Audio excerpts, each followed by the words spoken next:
Hello, my name's Anthony and I'm the owner of Traders Galaxy Miniatures and Games. We make a BotWar miniature game, and today this video is a little bit about, I guess, the fundamentals of BotWar. If you want to sort of know a little bit more about it, hopefully this video will help out. So some few basic facts about BotWar. For those who have played war games before, you probably know most of this terminology. So BotWar is played on a 3 foot by 3 foot board. So a little bit smaller than, well, I guess it's becoming more common to smaller boards, but yeah, like coffee table size essentially. It uses about 100 points worth of miniatures, which translates to about 7 to 15 miniatures per side. 100 points is a standard game. You can scale it up to 200 points on the same size board, and you can even scale it up even further if you want to sort of double the board size, etc. The terrain that you set up on the board is pretty dense, so you'd need at least a third of the board covered with terrain to really get the balance of the game down. So it's a pretty dense type of game. The game is 10mm scale, although that's the scale of the humans in the game. So the bots are obviously quite a lot larger. They can range from 20mm up to 140mm. So there's quite a huge scale range on the game.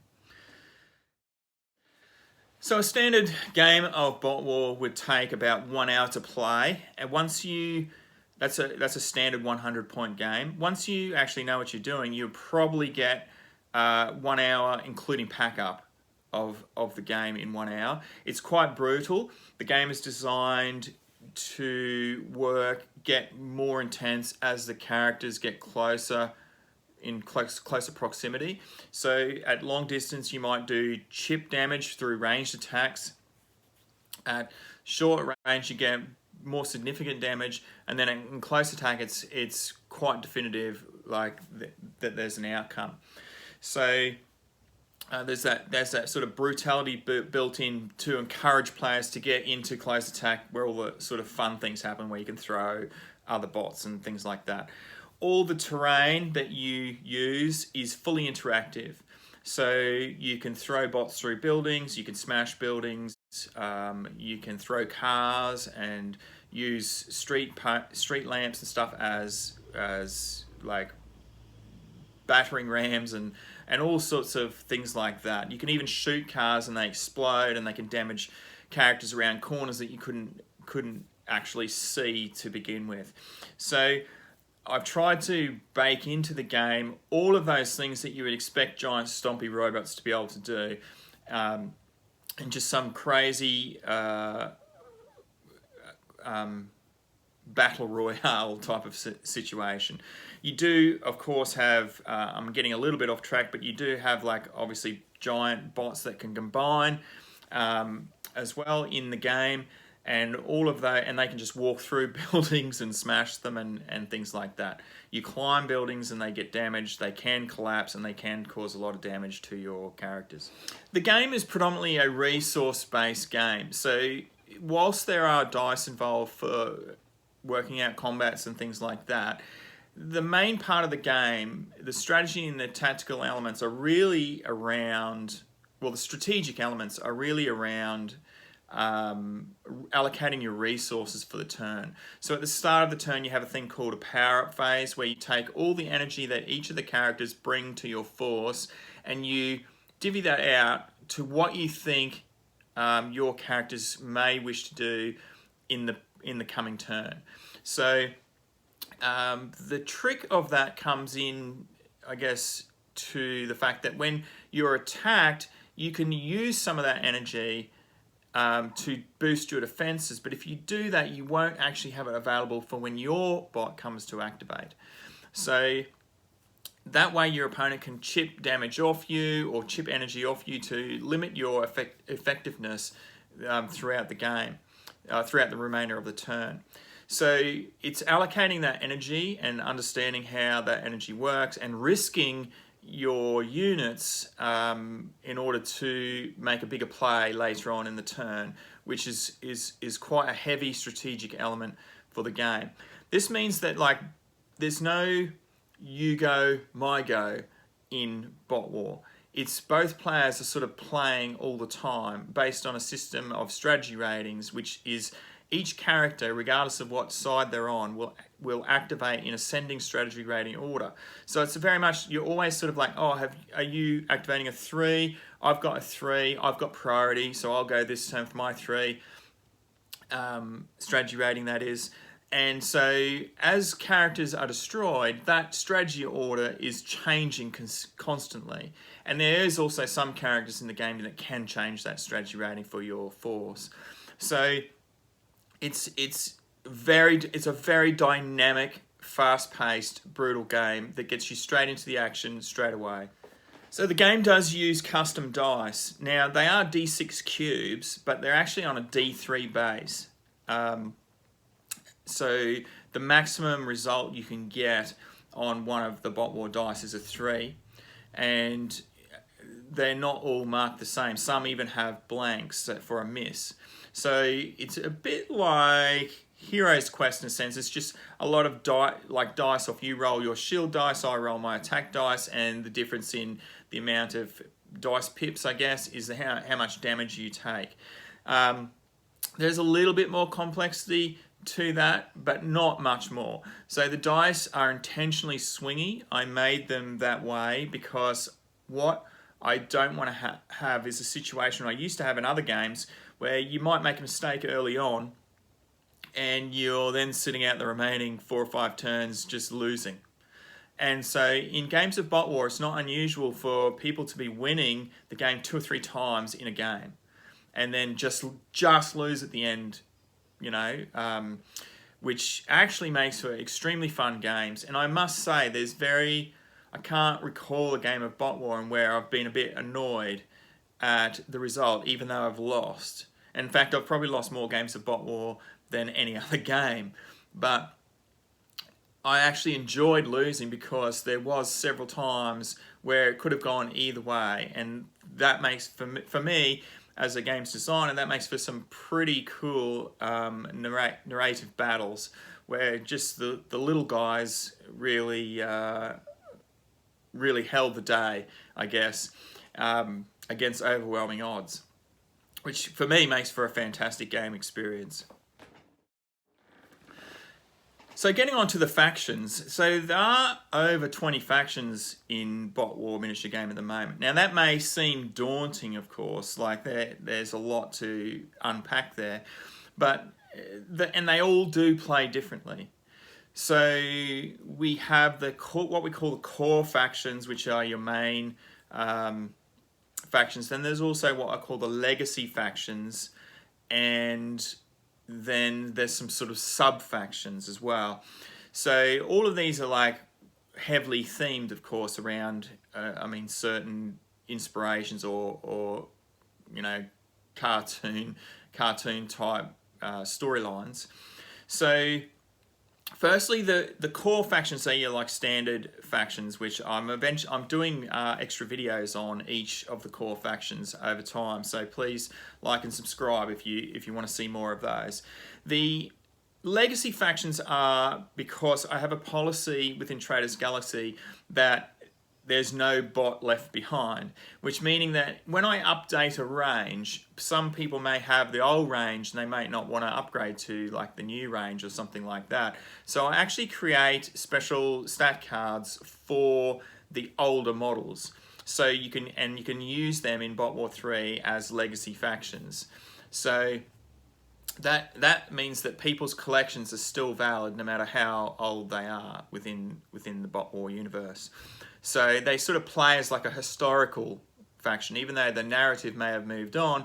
They can play as, oh, what would it be like to take this historical force from BotWar against this new force from BotWar, and how would that go? So that's to do with the legacy faction. Sub factions will eventually all be molded into the core factions. For instance, in the starter set, you get a sub-faction called Cross Warband, and that will eventually be tied into the wider Deceivers range through the Pride, Wrath and Lust book for the 7 Sins of Deceivers. So while that may sound like gobbledygook to all you new players, I'm sure to veterans they understand exactly what I'm saying. So essentially, you can rest assured no matter what collection you have for BotWar, you'll be able to find rules to make it work.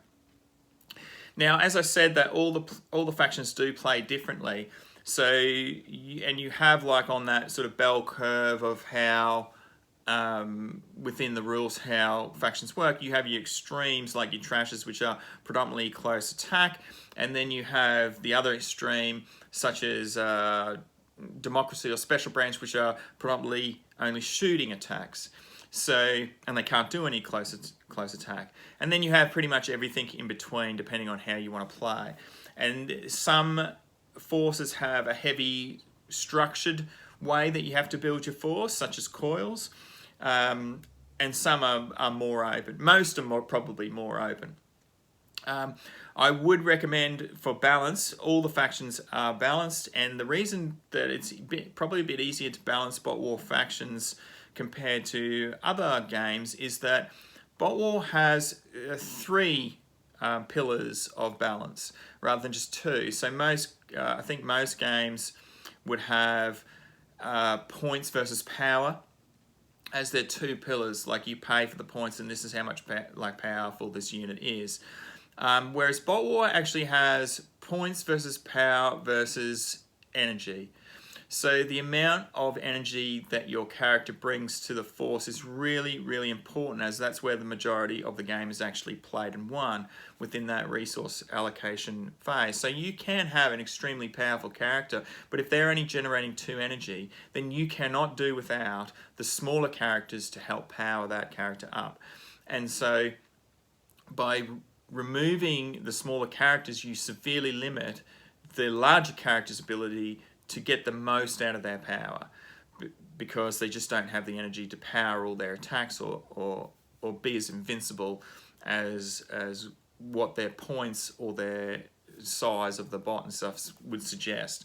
So you definitely need to take a balanced force in BotWar. If you took just all powerful characters, it is very hard to power your force, and it's very hard to manage you have to be very, very good at managing your energy based on what those characters can do. Otherwise, you're just wasting points because they're just not getting the amount out of it.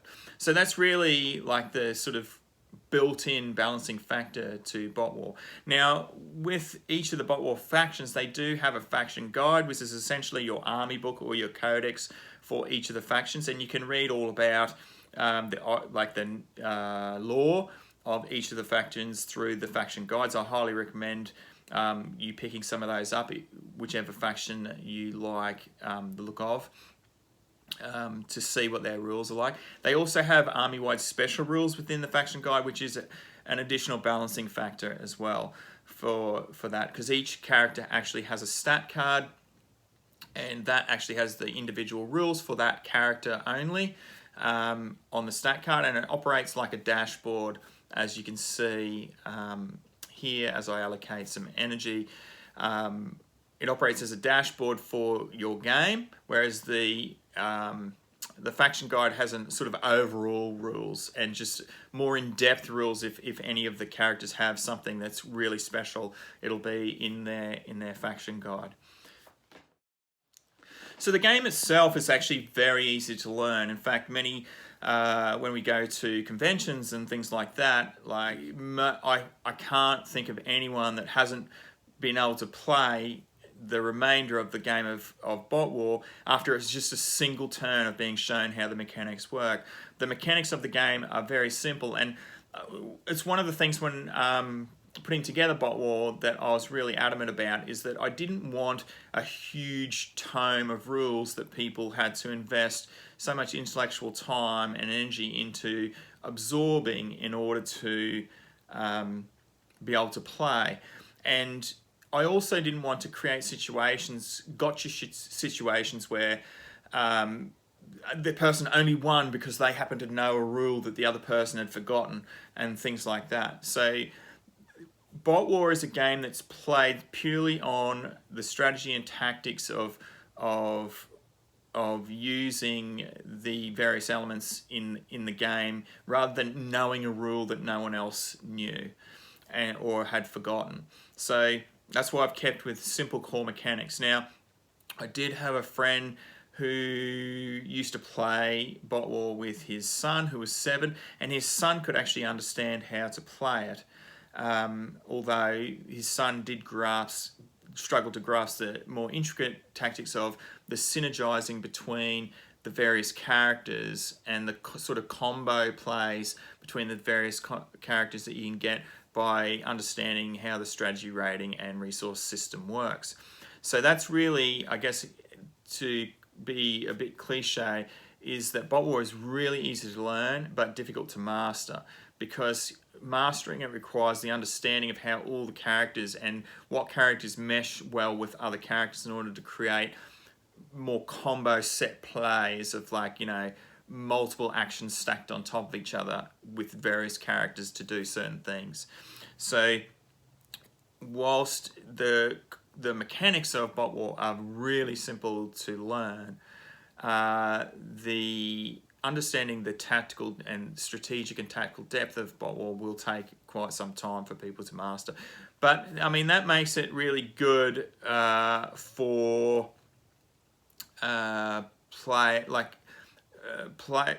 veteran players of war games to introduce their kids or you know, or people who have never played a war game before to war games through BotWar. And in fact, many demos that I do at conventions are, you know, husbands and wives, where the husband is playing against the wife in the demo, and the wife's never played a war game before, and both enjoy it. So it is one of those games that is so simple and easy to understand for people that they can get into, start playing, and it also has enough depth there for veteran wargamers to really get into the nitty-gritty of how it works. I mean, it also makes the game excellent for club nights. Like, I know when I used to go to club nights and stuff, you've got 2 to 3 hours to play a game, including setup and things like that. So with BotWar, you can have it set up and have played like 3 games in 3 hours. So excellent for campaign nights at clubs, excellent for things like that. And you can get into the action like really fast with BotWar. There's no sort of like, you know, jostling around for hours and setting up for hours and all that sort of stuff. It's just straight into it, play some games, have some fun, and that's really what Traders Galaxy is about. Another interesting thing about BotWar that people may or may not interest new players is that it's not limited to 2 players. So because of the unique way that the strategy rating system works, it's not uncommon to easily run up to 4 players in a single game, because it just means that you just roll off obviously that's going to take longer than an hour, but for a larger game you could run 4 70-point forces around a 3x3 table with very little problem at all, just because of the way the strategy system works, and it's not a your turn my turn type of game. So it actually, I'd almost call it like true multiplayer experience.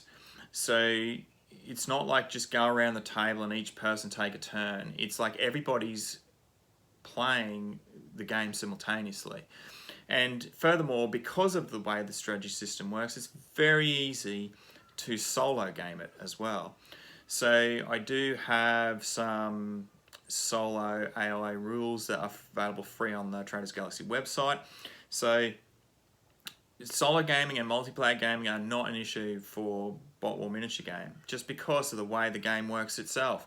You don't really need much at all to be able to create that solo or multiplayer game experience.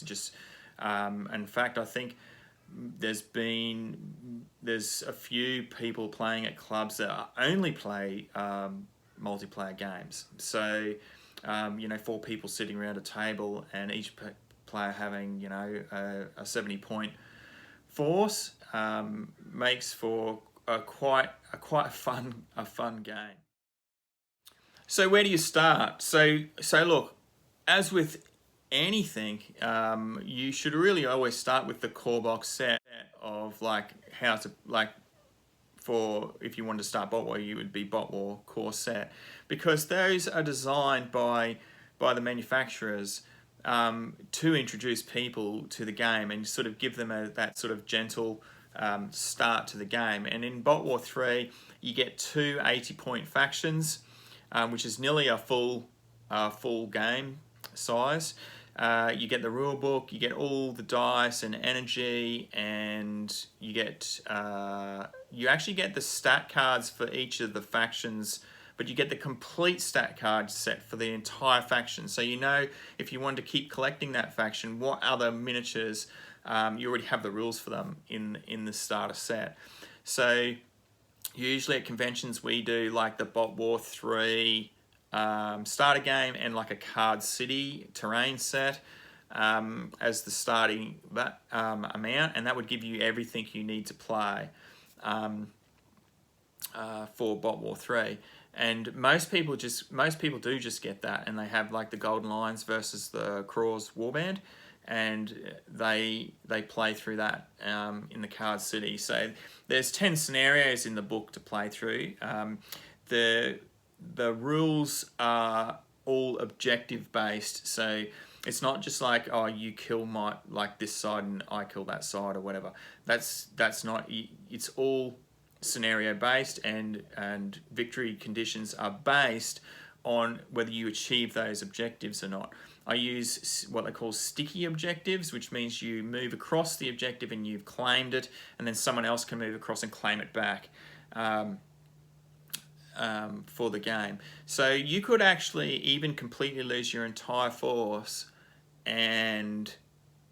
but meet most of the objectives, and you could still draw a game. So you can't win because you've lost all your force, but you can still draw even though you're completely wiped out, but you've got more objectives. So I wanted to structure it that way and make it objective based to give a focus for players rather than just defeat everybody or table everybody on the board. So in that way, it just gives people just new ways to play for each scenario. So start with a core game. It even comes with a tape measure. You don't need anything more to play, and give it a shot. And then once you work out, after playing the Golden Lions and the Craw's Warband, you'll have a better understanding of what factions may suit your play style and what you want to get into, and then you can sort of branch out into the starter boxes, which actually come with all the cards and more than enough figures for 100 points. So even with a few, you'll even have a few swap-ins. So yeah, you'll only move into like what I call the booster boxes if you want to go more than 100 points and you want to expand your faction out with different types of characters. So yeah, just so summarizing, it's great. First game to play with your kids, to teach them war games. It's excellent for club nights and campaigns. It's really easy to also teach non-gamers how to play war games for the first time. And I haven't had anyone that hasn't enjoyed playing so far. So let me know in the comments if you want any more videos like this. As I said before, please like and subscribe, and I hope you enjoyed this video. Thanks.